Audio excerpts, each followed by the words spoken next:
J'espère que vous allez bien. Aujourd'hui, on se retrouve pour une vidéo sur mon parcours scolaire. Qu'est-ce que j'ai fait dans ma vie comme formation, etc. Afin que vous puissiez en savoir un peu plus sur moi. Alors, j'ai fait un bac ES que j'ai eu en 2012. Donc, c'était vraiment axé du coup sur l'économie, les maths. Euh, Enfin, l'économie, ça s'appelait SES, je sais pas si ça s'appelle toujours comme ça aujourd'hui. Et j'adorais en fait cette matière, vraiment. Les SES, c'était ma matière préférée. Euh, J'adorais enfin, ça nous apprenait des choses en fait concrètes sur la vie, sur la fiscalité, sur même des aspects sociologiques. C'était vraiment la chose qui m'émerveillait le plus. Donc j'ai choisi du coup voilà, de faire un bac ES. Euh, J'ai eu mon bac ES et ensuite j'avais tout fait en fait pour être intégré dans une prépa, dans une classe préparatoire, à- dans une classe préparatoire de la région Provence-Alpes-Côte d'Azur. Et donc c'était une prépa ECE, étant donné que je venais d'un bac ES et non pas d'un bac S, parce que ceux qui viennent d'un bac S vont en prépa ECS. Et il n'y a pas les mêmes établissements en fait qui proposent ECE et ECS. Il y en a qui proposent tout et d'autres c'est que ECE ou que ECS ou alors les deux. Et bon, là où j'étais à ce moment-là, c'était vraiment que ECE. Donc j'ai rejoint tous les élèves en fait qui avaient été pris dans la région avec moi. On était une classe au début de 42, il me semble, 41. C'était c'était une classe en plus classique comme au lycée, comme vous pouvez connaître. Elle était remplie à rapport. C'était ouf. Donc j'ai fait ma prépa en internat parce que c'était à 1h30 de là où j'habitais. C'était vraiment une super expérience en termes de sociabilité. C'était vraiment l'internat, je sais pas, ça m'a vraiment appris à vraiment aimer parler aux autres, m'intéresser vraiment aux autres. Enfin, c'était vraiment super intéressant. Je trouvais que c'était super cool. Par contre, au niveau des cours, je me suis pris une énorme claque. Toute ma scolarité, je travaillais bien sûr, mais j'étais pas non plus. Je travaillais pas jusqu'à 22h, 23h. Tous les soirs, je travaillais jusqu'à 1 heure par soir au lycée par exemple. Et ça suffisait. Euh, je relisais un peu mon cours, c'était fini. Enfin, j'avais des très bonnes notes sans avoir besoin trop de forcer, mais je travaillais quand même peu. J'étais pas non plus sans rien faire. Et la prépa, vraiment, j'ai jamais eu d'aussi mauvaise note de toute ma vie qu'en prépa. C'était fou. C'était. Et en fait, vu qu'on était avec entre guillemets les meilleurs de chaque classe, etc., de chaque région, enfin de la région, j'étais qu'avec des gens bons. Et en fait, on nous forçait à aller encore plus loin que ce qu'on était déjà. Et c'était très dur, vraiment. J'ai jamais autant travaillé de toute ma vie qu'en prépa. C'était. Genre, on avait énormément d'horaires de cours. En plus, on avait des cols, donc c'est pas des cols comme au lycée où on est collé, c'est vraiment des cols, c'est un oral en fait en plus, c'est un petit examen oral qu'on avait chaque semaine. Chaque semaine, on avait. Enfin, une semaine sur deux, on avait une colle d'économie, enfin d'AEH, ça s'appelait à l'époque. Analyse économique et historique des sociétés contemporaines, ça s'appelait. On avait des cols de philosophie, des cols de littérature, des cols de mathématiques, et on devait écrire au tableau en fait.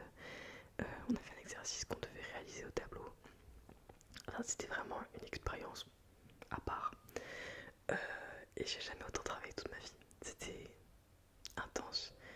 Je rentrais en fait après les cours, moi je parlais des 5 heures. On goûtait de 5h à 5h30. Après on retravaillait de 5h30 à 7h. À 7h on faisait exprès, on était limite les premières. Enfin je dis les premières parce que du coup euh, on était en internat mais les filles et les garçons étaient un peu séparés. Enfin on pouvait les voir mais on était plutôt entre filles du coup. Donc on était les premières à chaque fois à aller devant la cantine parce qu'on faisait une coupure en fait de manger.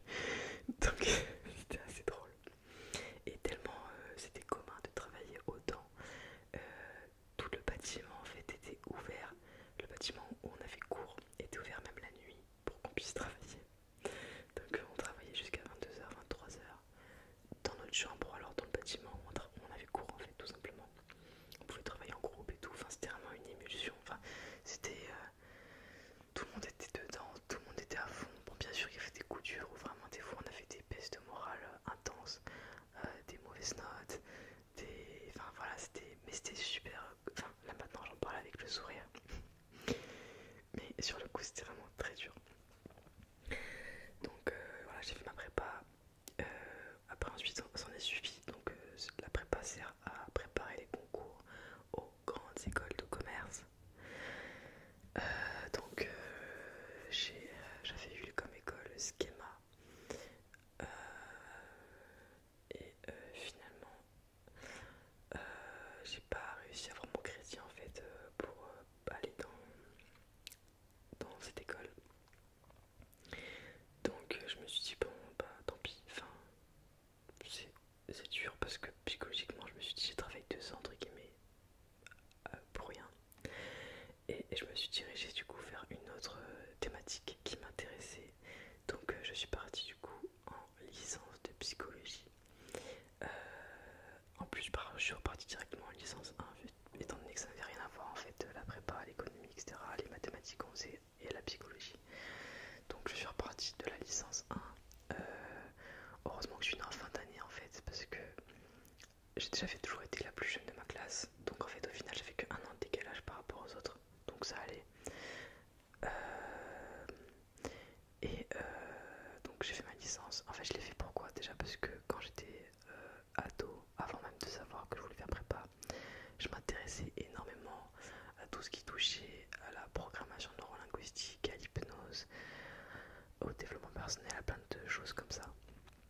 Donc je m'étais dit c'était où la psycho. Mais la psycho, je savais qu'il y avait peu de débouchés en fait en sortie de diplôme. C'est pour ça que j'avais pas pris ça. Donc je m'étais dirigée vers la prépa. Et donc j'ai fait ça pendant 3 ans. Donc j'ai fait ma première année à distance avec la licence de Toulouse. Ensuite j'ai fait ma deuxième année en présentiel à Aix. J'ai d'ailleurs pas du tout aimé cette expérience. Parce qu'en fait je trouvais que c'était une ville particulière où les gens se connaissaient tous déjà. Moi je connaissais personne dans cette ville. Les gens n'essayaient pas de nous inclure facilement. C'était très dur en fait de se sociabiliser dans cette ville. Enfin j'ai vraiment pas du tout apprécié cette année là de ma vie. Donc voilà, donc j'ai fait ça à Aix. Ensuite ma licence 3 du coup, bah, étant donné que ça s'était mal passé à Aix, je suis repartie chez ma mère. Euh, et j'ai continué les cours à distance avec Toulouse. Ben, j'adorais en plus, hein, j'allais en fait en train. En fait j'avais tous les cours à distance. Et j'allais et je faisais des examens bah, du coup comme tout le monde en fait chaque semestre. Et donc on allait que 2 fois dans l'année sur à Toulouse. Et on avait aussi 2 fois des cours, donc on allait 4 fois en fait à Toulouse. Donc ça va, c'était jouable, on prenait un hôtel pendant 2-3 jours, on prenait un train et c'était fini quoi.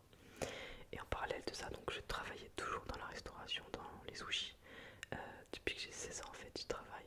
Enfin, j'ai travaillé au début de l'été et ensuite pendant ma licence, toute ma licence en fait, je travaillais. Même quand j'étais à Aix en fait, je revenais là où j'habitais et tout le week-end en fait, je travaillais pour payer en fait mes études aussi. Donc voilà, donc je travaillais tout le temps en fait, en même temps en parallèle, je faisais des sushis et études. Il n'y a qu'en prépa où je travaillais pas parce que bah, c'était impossible de travailler en même temps que la prépa. Je sais qu'il y a des gens qui ont déjà fait ça, je sais pas comment ils ont fait, mais vraiment bravo à eux. Ensuite, donc après ma licence, je me suis dit ah bon bah en fait j'étais reboostée, mais c'est vrai que ce qu'on nous enseignait c'était vraiment des choses classiques, basiques, c'était les fondamentaux en fait de la psychologie. C'était pas les choses que moi-même je lisais et qui m'intéressaient en fait. C'était pas l'hypnose, le développement personnel, la programmation neurolinguistique. Ça en fait c'est des outils pour aider un psychologue, mais c'était pas ça en fait le fond des cours en fait. On nous apprenait pas du tout ça. Donc bon c'était un peu, on nous apprenait vraiment des choses très classiques en fait. C'était un peu l'histoire de la psychologie on va dire. Et j'ai découvert d'ailleurs qu'il y a une matière que je n'aime pas du tout, c'est les neurosciences. Ça c'était, j'ai jamais eu d'aussi mauvaise note, voilà, à part en prépa, mais sinon vraiment, les neurosciences, je sais pas, je n'y arrivais pas du tout. Pour tout le reste ça allait, mais vraiment les neurosciences c'était mon point faible.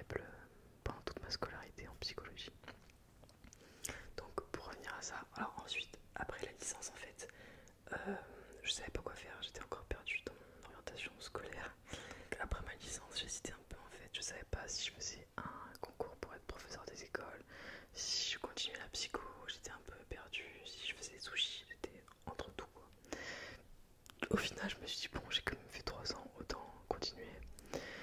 Et le souci c'est que la fac du coup qui faisait ma licence à distance, donc de Toulouse, ne faisait pas le master à distance à ce moment-là. Donc je me suis dit bon, vu que j'aime bien cette fac au final, je la connais, j'y vais souvent, etc.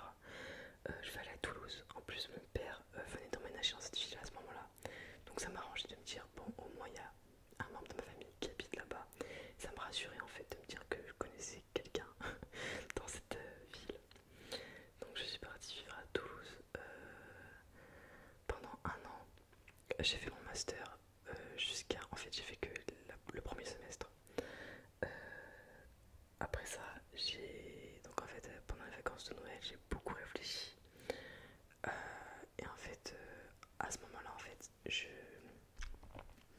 pendant mon master, j'ai du coup retravaillé encore dans le sushi, étant donné que j'avais déjà les compétences là-dedans et que mon père travaillait, était directeur du coup d'un restaurant de sushi aussi à Toulouse. Donc j'ai continué dans le sushi et en fait, je me disais bon bah ça me plaît quand même. Il y avait une très bonne équipe, une très bonne ambiance. J'apprenais de nouvelles choses parce que là où je travaillais, bah, j'avais un peu fait tout entre guillemets. Je savais tout faire déjà. Et là, on m'avait appris de nouvelles choses, de nouvelles façons de faire, etc. Et tout. Donc ça m'intéressait beaucoup. Il y avait même comment dire, une évolution possible. Euh, En fait, par exemple, là-bas, là où je travaillais, donc c'est une grande chaîne, euh, il y a quelqu'un qui va venir nous auditer en fait et regarder comment on coupe le poisson par exemple, peser au gramme près les tranches qu'on fait, voir si on est dans la norme par rapport au process de l'entreprise. Et selon ça, on va passer en fait notre formation, on va grimper d'un échelon en fait en termes salarial. Donc on pouvait vraiment monter comme ça. Donc je trouvais ça intéressant en fait. Et je me disais dans tous les cas, c'est vrai que la psycho, ça m'intéresse, j'adore ça. Mais plus je voyais autour de moi, plus je savais que au niveau des débouchés, on peut passer 1 an, 2 ans sans trouver de travail. C'est très compliqué en fait en sortie de psychologie. Et je me disais bon, j'ai déjà un travail, je sais déjà faire ça, autant continuer dans le sushi. Et au final, ça s'avérait vrai puisque j'ai des amis qui étaient en psycho avec moi, que vraiment j'adore d'ailleurs. Elles ont galéré à trouver un travail. Je crois qu'elles ont mis 1 an avant de trouver un travail dans leur domaine. Donc c'est énorme en fait. C'est très bouché comme secteur, je pense. Bon, à moins d'être peut-être psychologue à son compte avec son cabinet et tout, mais sans ça. Parce que moi j'avais pris, enfin mes amis en avaient pris une option. Elles avaient pris PAP, c'était psychologie de l'accompagnement professionnel. Et moi je voulais faire psychologie de l'organisation du travail. En fait, c'était un truc par rapport au travail, aux entreprises, etc. Et c'est vrai que voilà, les débouchés, c'est très, très compliqué dans ce domaine. Donc je me suis dit, bon, autant faire du sushi. Donc en plein milieu de mon master, j'ai envoyé un message à tous mes profs en disant, c'est bon, j'arrête. Voilà, ciao. Donc j'ai continué à vivre à Toulouse pendant toute l'année, même si j'étais plein master. J'ai continué à progresser dans le sushi. Et au final, à ce moment-là, en fait, mon père venait de quitter l'entreprise là où j'étais. Ma mère, qui a un restaurant de sushi là où j'habite à la base, ne s'entendait plus trop avec ses employés. Elle avait du mal à trouver du personnel. Donc au final, je me suis dit, bon, bah, mon père part, l'ambiance n'est plus la même. Autant repartir là où, enfin, dans ma ville d'origine, entre guillemets, et refaire des sushis là où je les faisais avant, mais avec une meilleure compétence. Donc voilà, donc j'ai fait ça donc depuis 2017, depuis 2018, oui. Donc depuis août 2018 en fait j'étais revenue dans l'entreprise familiale. Donc de août 2018 à là, juin 2022. Et là, bon, ça faisait du coup 4 ans, enfin en fait en vrai ça fait 8 ans que je fais des sushis. Et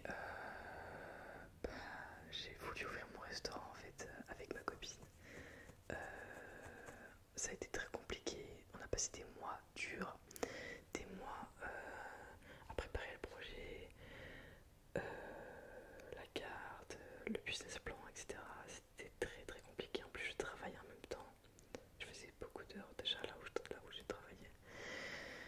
Et ensuite, je suis partie donc, avec ma copine dans une autre ville pour pouvoir ouvrir mon restaurant. Sauf que, bah, arrivé dans cette ville, euh, j'ai commencé à... Enfin, j'étais moins investie en fait dans le projet. J'ai eu un gros coup dur en fait en m'éloignant de ma famille aussi. J'ai dû recréer de nouvelles habitudes avec ma copine dans un nouvel appartement, dans une nouvelle ville, dans une ville qu'elle elle connaissait et que moi je ne connaissais pas. Donc j'ai vraiment une grosse baisse en fait de morale à ce moment-là. On visitait plein de locaux, aucun nous convenait, ou alors quand on faisait une offre, pas quelqu'un d'autre surenchérissait, ou quelqu'un avait un meilleur dossier parce qu'il demandait vraiment zéro crédit, alors qu'on demandait un crédit mais on avait quand même de l'apport. Bon, en fait tout ça a fait que pendant 2, 3 mois, 4 mois, on a vraiment galéré parce qu'on cherchait déjà un local avant de déménager. Et on a vraiment, enfin c'était très dur. Et en fait je me suis dit, enfin bon, ensuite j'ai démarré un coaching avec, parce que mon petit frère euh, fait une formation pour devenir coach. Euh, bon, je sais pas, on dit coach de vie, coach d'entraînement personnel, je sais pas trop le terme exact, mais bon, pour être coach. Et au sein de sa formation, on lui a proposé en fait d'inscrire des noms de ses proches, de ceux qui voulaient en fait se faire coacher par des personnes en formation aussi avec lui. Donc je trouvais ça super cool comme idée. Donc j'ai direct dit bah vas-y, elle marque mon nom et tout. Et du coup alors, le concept c'est que bah, c'était gratuit pour nous, étant donné que les coachs qu'on a en face sont encore en formation. Et eux à l'inverse ils peuvent pratiquer sur des gens sans trop se dire bon la personne a quand même payé 60 € la séance, si je fais pas bien mon travail c'est chaud. Enfin voilà, donc c'est vraiment du donnant-donnant. On sait que c'est pas des personnes qui sont à la base coach certifiés pour l'instant, qui vont l'être d'ailleurs bientôt, mais, mais on sait que ça va quand même nous aider en fait. Donc bon, c'était hyper intéressant. Donc là j'avais 12 séances de coaching, là j'en suis à ma 10, enfin j'ai fait ma 10e, donc là il me reste ma 11e et ma 12e, j'ai déjà énormément évolué. Ma vie est totalement chamboulée, je ferai une vidéo spécialement sur ce thème très prochainement, dites-moi en commentaire si ça vous intéresse. Et donc vraiment le premier mois, le mois de juin, j'étais au plus mal. C'était très dur même pour ma coach de réussir à me rebooster. Et en fait, au travers de tous mes exercices et tout, je me suis aperçu que ouais non en fait je voulais pas vraiment continuer les sushis et je voulais pas non plus continuer à faire ça de ma vie. Que bah, au niveau des horaires, bah, ce sera toujours contraignant. Oui, j'ai un métier entre guillemets entre les mains et je sais, je peux gagner de l'argent. Enfin voilà, je peux avoir un métier facilement. Mais ça me convient plus. C'est énormément de pression à chaque service. C'est être debout tout le temps, toute la journée pendant 8 heures. C'est aussi des clients des fois qui ne comprennent pas notre métier, qui sont des fois irrespectueux. C'est tout ça en fait, c'est vraiment une pression quand même, je trouve, grande. Et surtout l'inconvénient majeur pour moi c'était les horaires. Bah en fait j'ai toujours voulu avoir des enfants et j'en veux d'ailleurs, je sais pas quand mais voilà. Et le problème c'est que ma vie en fait n'était pas adaptée au fait d'avoir un enfant. Je veux pas me retrouver à travailler le soir de 18 h à 23 h et ne jamais voir mes enfants, ne jamais pouvoir leur lire l'histoire, leur faire à manger le soir. Enfin c'est pas ça mon ambition en fait, j'ai vraiment envie d'être là pour être présente. Et donc j'ai envie de mettre en place ma vie maintenant, de changer de métier maintenant avant d'être enceinte etc. et d'avoir enfin d'avoir que ça